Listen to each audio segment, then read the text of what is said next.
Shalom, shalom, peu de Dieu, que Dieu vous bénisse encore ce matin ou bien ce soir où vous suivez cette vidéo. Et nous allons parler sur le prix du Saint-Esprit. C'est quoi le prix du Saint-Esprit?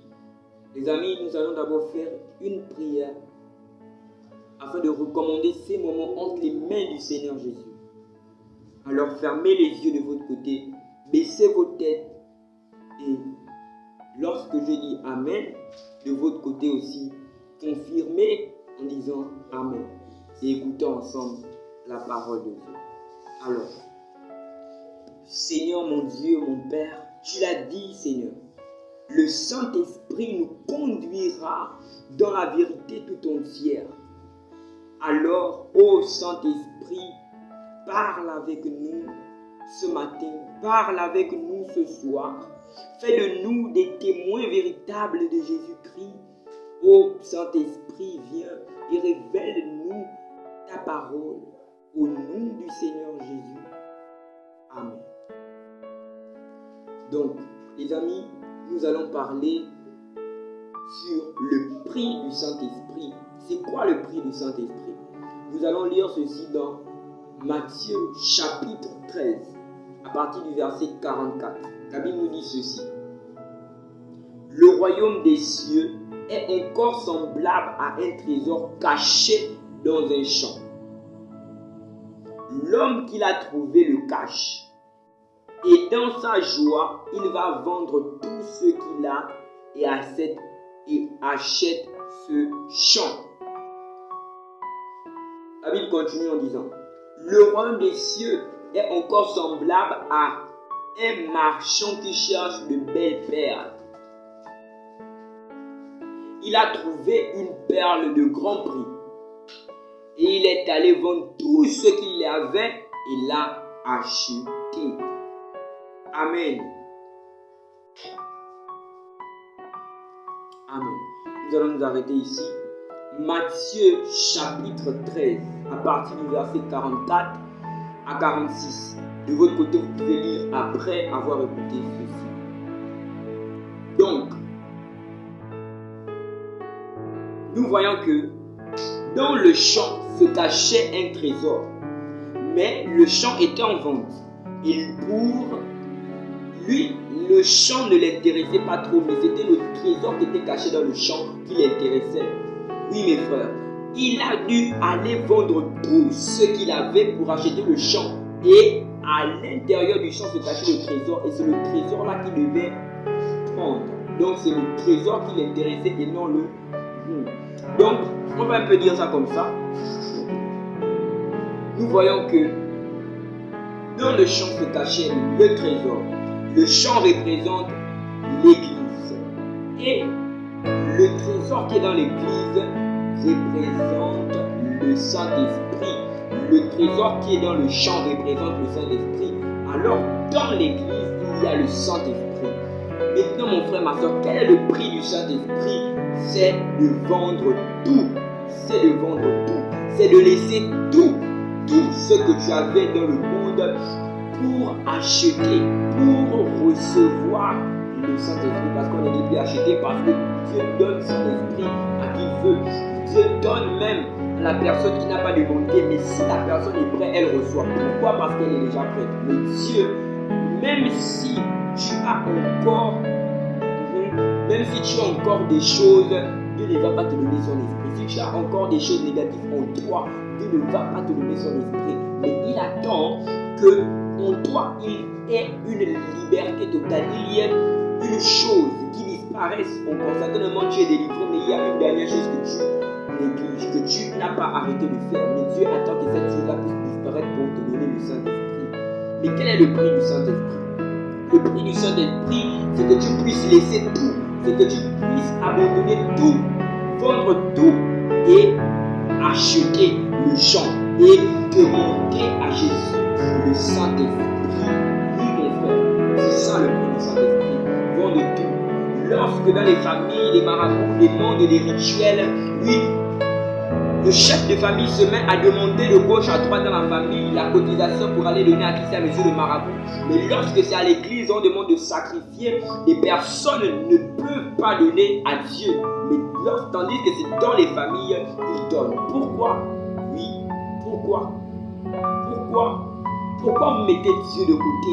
Pourquoi vous mettez les démons, les rituels, les traditions en priorité? Oui, la Bible continue ici, Matthieu 14 maintenant, à partir du verset, Matthieu 15 plutôt, à partir du verset 6. La Bible dit ceci: vous annulez ainsi la parole de Dieu au profit de votre tradition. Oui, c'est ce que les gens font. La parole de Dieu dit donner les prémices, mais eux, ils partent donner les prémices à qui? Aux démons. Soi-disant, avant de manger, on fait un peu tomber la nourriture au sol. Avant de manger, avant de boire de l'eau plutôt, on verse un peu de l'eau au sol pour donner à qui? Aux morts. Oui, ce sont les prémices. Ce sont les prémices que tu donnes pour le diable, mon frère. Oui, le prix du Saint-Esprit, c'est que tu puisses laisser tout, abandonner tout pour demander à Jésus le Saint-Esprit. Est-ce que chaque jour tu te retrouves à demander l'Esprit de Dieu? Est-ce que chaque jour tu le fais? Est-ce que chaque jour tu le fais? Oui, mon frère, il faut le faire. Il faut dire à Dieu: si je n'ai pas ton esprit, je ne pourrai pas vaincre. Oui, pour que Dieu te donne le Saint-Esprit, parce que le Saint-Esprit, c'est ce qu'il y a de plus précieux pour Dieu. Alors si quelqu'un, même dans la vraie vie, s'il te donne quelque chose et que demain après-demain, il te voit en train de jouer avec ces choses-là qui étaient précieuses pour lui, la personne ne te donnera plus. Mais si pour ton Dieu, qui te donne son esprit, tu attristes ce Saint-Esprit-là tous les jours, où tu ne fais rien avec la présence du Saint-Esprit en toi, c'est-à-dire que tu négliges ce don de Dieu, oui, le don gratuit de Dieu, c'est-à-dire que tu négliges cela. Et tu penses qu'ils vont encore te donner? Tu penses qu'ils vont encore te donner le Saint-Esprit? Non, mes frères et sœurs, c'est ça le prix du Saint-Esprit, c'est de vendre tout ce que tu as, c'est de vendre tout, de laisser toutes ces choses pour demander à Jésus le baptême dans le Saint-Esprit, mon frère.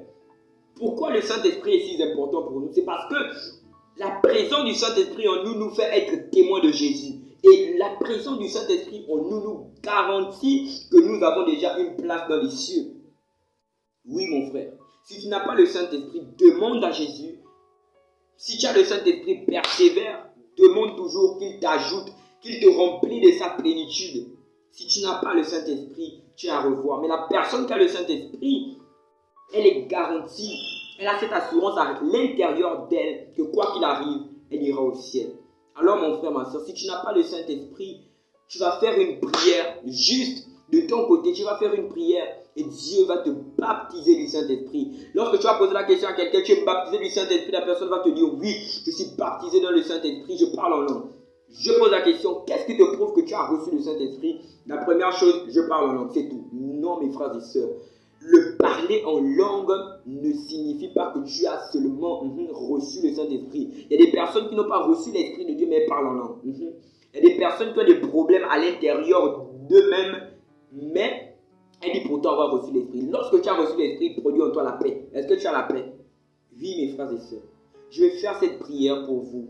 Que Dieu vous baptise dans le Saint-Esprit. Et si vous croyez, vous allez recevoir l'Esprit de Dieu.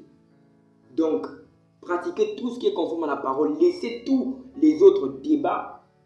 Videz votre intérieur du monde. Laissez ça vide et demandez le Saint-Esprit. Lorsque tu demandes le Saint-Esprit à Jésus, tandis que ton intérieur est vide, le Saint-Esprit prend la place et il rentre. Oui, il ne faut pas qu'il y ait des démons, il ne faut pas qu'il y ait la méchanceté, non. Comme ça, le Saint-Esprit ne pourra pas rentrer. Mais si c'est vide, le Saint-Esprit rentrera. Donc, si tu vois que tu es prêt, je vais prier pour toi et avec la foi, tu vas recevoir le Saint-Esprit au nom du Seigneur Jésus. Mais si tu penses que tu as encore des choses à arrêter, arrête ces choses d'abord, ensuite demande le Saint-Esprit. Donc, de votre côté, fermez les yeux et avec foi, recevez cette puissance. Alors, mon Dieu, mon Père, au nom du Seigneur Jésus, mon Père, tu as dit aux disciples, vous recevez une puissance, le Saint-Esprit survenant sur vous, et vous serez mes témoins en Samarie, dans la Judée et jusqu'aux extrémités de la terre. Mon Dieu, nous sommes jusqu'aux extrémités de la terre, puisses-tu mon Père, donner ton esprit afin que nous soyons tes témoins premièrement, Seigneur mon Père. Oh oui, Seigneur mon Dieu, baptise du Saint-Esprit maintenant, Seigneur. Ces personnes qui sont prêtes, Seigneur Jésus, baptise du Saint-Esprit, remplis du Saint-Esprit, capacite ces personnes et donne la condition pour vaincre. Au nom du Seigneur Jésus-Christ, que Dieu vous bénisse abondamment. Restez toujours dans la foi, mes frères et sœurs. Restez dans cette persévérance. Continuez à prier de ton côté. Coupe même la vidéo et continue à prier de ton côté. Que Dieu reste avec toi et surtout reste dans cette foi au nom de Jésus. Amen.